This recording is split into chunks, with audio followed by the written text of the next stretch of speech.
ఆంధ్ర తెలంగాణలో తక్కువ ఫీజులతో high quality results ఇస్తున్న ఏకైక సంస్థ తిరుమల్ ఐఏఎస్ ఇన్స్టిట్యూట్. తీసుకొస్తే 10 గంటలకు ఎప్పుడు తీసుకున్నారు. తెల్లవారి పిల్ల చనిపోయిన పిల్లని ఇంకో హాస్పిటల్ పంపిస్తారు. ఇక్కడే చనిపోయింది, అక్కడ పంపిస్తారు. వెళ్ళంటే పాప చనిపోయిందని ఆడు రిపోర్ట్లు ఇచ్చారు. తీసుకొచ్చారు సార్. తీసుకొచ్చిన తర్వాత క్యాజువల్కి వెళ్ళారు.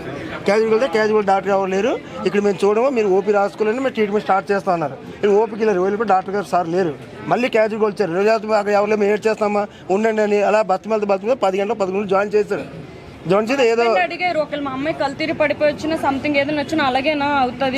రాగానే వాంతి అయిపోతే కడుపు నొప్పితో వచ్చింది కాబట్టి వెంటనే జాయిన్ చేస్తే ఏంటైంది సార్? ఓపీ ఉంటేనే జాయిన్ చేస్తారా? మళ్ళీ తీసుకెళ్ళారు. ఓపీ తీసుకెళ్ళి అక్కడ డాక్టర్ లేరు. కాల్ పీకులని ఏడుస్తుంటే అక్కడ అందరూ డిస్టర్బ్ అవుతున్నారు. కాల్ పీకులు అని చెప్తే ఒకసారి మళ్ళీ వెళ్ళి ట్రై చేద్దామంటే రాసుకొచ్చారని ఆవిడ అడిగితే 4 days నుంచి ఏం తినలేదండి. తన కాల్ పీకేస్తే నా మాట డాక్టర్ లేరు సార్. డాక్టర్ లేరు. మళ్ళీ 9:30 అయింది, డాక్టర్ గారు రాలేదండి. 9:30 అయింది, డాక్టర్ గారు రాలేదు. చూసారు అప్పుడు 9:30కి మేము వెళ్ళి ఆ మాట చెప్తే అప్పుడు తీసుకుని ఆవిడ ఫోన్ చేస్తే అప్పుడు ఎవరో ఆ సార్ వచ్చారు. అప్పుడు అతను చెప్పారు, నేను చెప్పినవన్నీ చూసి రాశారు. బ్లడ్ టెస్ట్ రాశారు.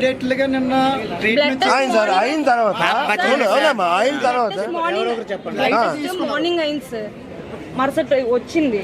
మరి వచ్చిన తర్వాత అందులో ఏం లేదన్నప్పుడు స్టమక్ పెయిన్ అంటుంది అన్నప్పుడు వచ్చి స్టమక్ పెయిన్ అంటున్నారా, ఎలా ఉంది బ్లడ్ టెస్ట్ లో నీ రిపోర్ట్స్ వచ్చాయి, బ్లడ్ టెస్ట్ బాగానే ఉన్నాయమ్మా అని అతను వచ్చి చెప్పడము, లేకపోతే నర్సు వచ్చి చెప్పడం చెప్పలే. సెలైన్ ఏమో అది అరుస్తుందని నేను నర్సు వస్తే నేను అడిగాను, నా ఎంతూజియాజంతో నేను అడిగా బ్లడ్ టెస్ట్ వచ్చాయా అని ఆవిడని అడిగితే వచ్చాయమ్మా, డాక్టర్ గారు చెక్ చేశారు బాగానే ఉందని ఆవిడ చెప్పింది.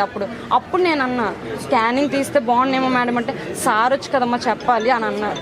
మరి ఈవినింగ్ కల్లా సార్ రౌండ్స్కి వచ్చి అమ్మ బ్లడ్ టెస్ట్ చూశాను బాగానే ఉంది, ఇంక ఇప్పుడు ఏంటి, ఇప్పుడు ఎలా ఉంది, బాటిల్ ఎక్కిందా, అతను అంత కేర్ తీసుకోగలరు. బేసిక్ క్వశ్చన్స్ అడిగితే నేను చెప్తాను కదా. ఈవినింగ్ ఒక్కసారి చెకప్ వచ్చి ఈవినింగ్ వచ్చి ఉంటే ఇప్పుడు కొంచెం మా నర్సెస్ చెప్తున్నారు యూరిన్ పాస్ అవ్వలేదు. సీరియస్ అయిందా ఏమైనా? మీరు డాక్టర్ కానీ లేకపోతే సిస్టర్ కానీ చెప్పారా బాగాలేదు చూడండి అని చెప్పారు? ఏమైనా ఫుడ్ పెట్టాలని చెప్పారు. పెరుగన్నం పెడితే తను వామిటింగ్ చేసేసింది. అప్పటి నుంచి కడుపున మందులు ఇచ్చారు. అది కడుపున యాంటీబయాటిక్స్ ఇస్తే కడుపు నొప్పి వస్తుందని చెప్పి మందులు ఇచ్చారా? యాంటీబయాటిక్ ఇంజెక్షన్ ఇచ్చారా? టానిక్ ఇచ్చారు, తాగింది. కానీ అది తగ్గలేదు. 2కే చాలా వేడిగా అయిపోయింది. 2కే ఫుల్గా వేడిగా అయిపోయింది. యూరిన్ వెళ్ళాలి అప్పటి వరకు అదే మాట. మరి యూరిన్ వెళ్ళలేదు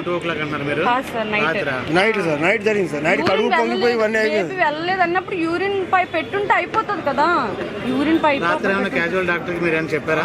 అసలు ఇదే పేషెంట్ కదా, ప్రతి పేషెంట్ అదే జరుగుతుంది సార్. ఈ ఒక పేషెంట్ కాదు, అన్ని పేషెంట్ అదే జరుగుతుంది. రాత్రి అది కాదమ్మా, మీరు ఏమన్నా రాత్రిపూట సిస్టర్ కి అమ్మా బాగాలేదు డాక్టర్ పిలవన్నాయి అని చెప్పారా? డాక్టర్ గారు పిలవని చెప్పలేదండి, కడుపు నొప్పి వస్తుందని చెప్పాము. సిస్టర్ గారు చెప్పారు. 2కి 2:30 ఏం చెప్పారు సిస్టర్ గారు మీకు? టానిక్ ఇచ్చారు. ఇచ్చిన తర్వాత తను అలా మూలుగుతుంది, చేస్తుంది, వాటర్ డ్రాప్స్. కానీ ఇక్కడ problem sir only tonic problem కాదు, యూరిన్ పాస్ అవ్వట్లేదు అన్నారు వాళ్ళు. మరి పాస్ అవ్వట్లేదు అన్నప్పుడు పైప్ పెట్టాలి కదా సార్. పైప్ పెడితే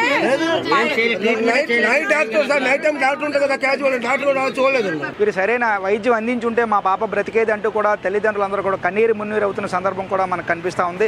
ఏదేమైనప్పుడు కూడా ఇటువంటి ఘటనలు జరగకుండా, ఇటువంటి ఘటనలు మరలా పునరావృతం కాకుండా అధికారులు చర్యలు చేపట్టి ఈ ఘటనకు ఎవరైతే బాధ్యులు ఉన్నారో, ఎవరైతే వైద్యం అందించారో, వైద్యం అందించడంలో నిర్లక్ష్యం ఎవరైతే వహించారో వీరందరిపైన చర్యలు తీసుకుంటే కనుక ఇటువంటి ఘటనలు పునరావృతం కాకుండా చూసుకోవచ్చని అందరితో పాటు మనం కూడా కోరుకుందాం. చూస్తూనే ఉండండి సుమన్ టీవీ.